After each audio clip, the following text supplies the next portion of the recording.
Good morning. This is Dylan Jovine from Behind the Markets. Happy Monday. Today is December 30th. And today I want to talk about Trump's desire to buy Greenland. I was at a little Christmas get-together, and some of my friends who are supposedly smart guys started laughing that Trump wanted to buy Greenland. You know how crazy he is. Why would he want to buy Greenland?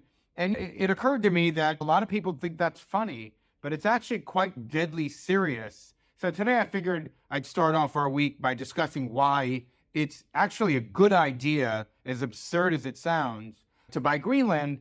And one of the people at the party said, I thought Trump was an isolationist. He wouldn't want to do anything in foreign affairs. Now he's talking about the Panama Canal. Now he's talking about Greenland. And look, Trump's got to play the ball where it is, not where he wants it to be.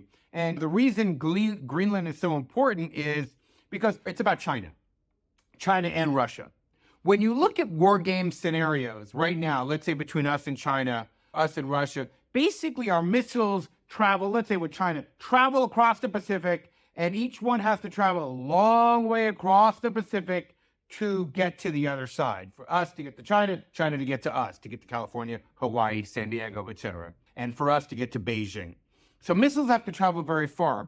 But what's happening now is the Arctic is melting. Now, there are still flat earthers who believe that climate change isn't really happening, but let me tell you something. It's really happening. And how do I know this?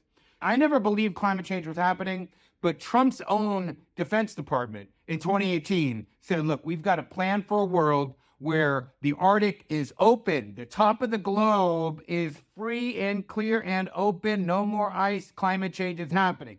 So when Trump's military started to prepare for climate change, for the water, the ice in the Arctic to melt, that's when I started saying, oh my God, this is real. So forget what he's saying in public, his own military planning for this. Now, the reason this is important for Trump, the reason this is important for the United States, as absurd as it may sound, is Russia and China have been creating stations. They've been very busy in the Arctic. They've been creating stations. They have Russia and China, Russia specifically, has more ice cutters, and they're plowing through the Arctic right now, this weakening ice, and they're starting to claim land, okay?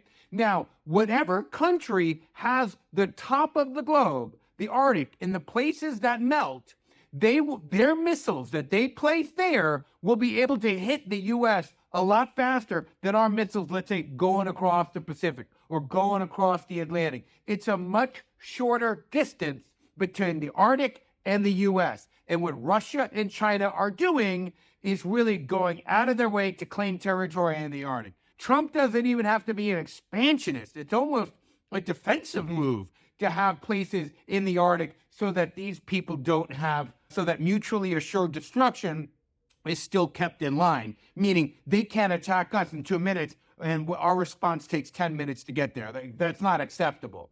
So each country is trying to now position itself for the future where the Arctic is melted. There's no more ice there.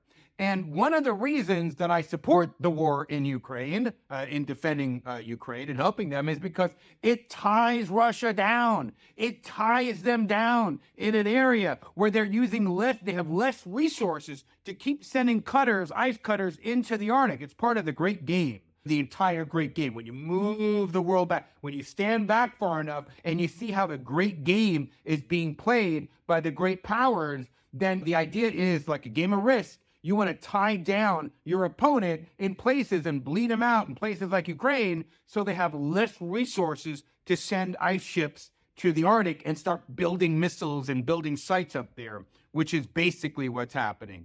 This is what is happening, okay? And Trump understands that. By buying Greenland, we basically get access to a place that puts us at the top of the globe, which also means that they lose their advantage. If they wanted to send missiles to us from the Arctic, they're going to hit us faster. We need to be able to respond to that. So, buying Greenland, it just sounds preposterous. But the truth is, Greenland is governed by Denmark. They're a neutral landmass, so it is theoretically possible that we can strike a deal with Denmark to get a hold of Greenland. It's a very small population, less than 100,000 people up there, but the land mass is at an important place for us to be able to defend the homeland. Again, so friends of mine who voted for Trump and are already sick to their stomach, I can't believe he's an expansionist that thought he wanted no trouble out there. Look, this is defense. This ain't even offense, okay? This is defense. And I'll touch on the Panama Canal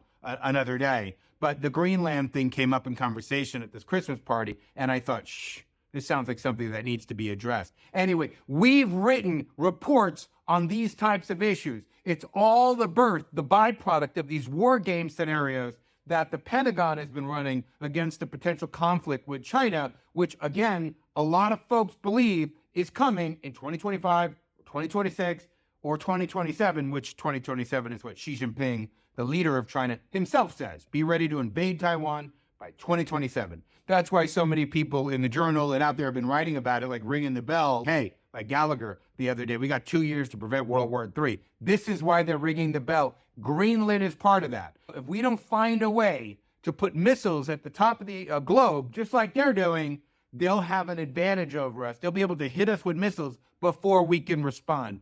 That's not acceptable. Anyway, that's all I have today. Have a great Monday.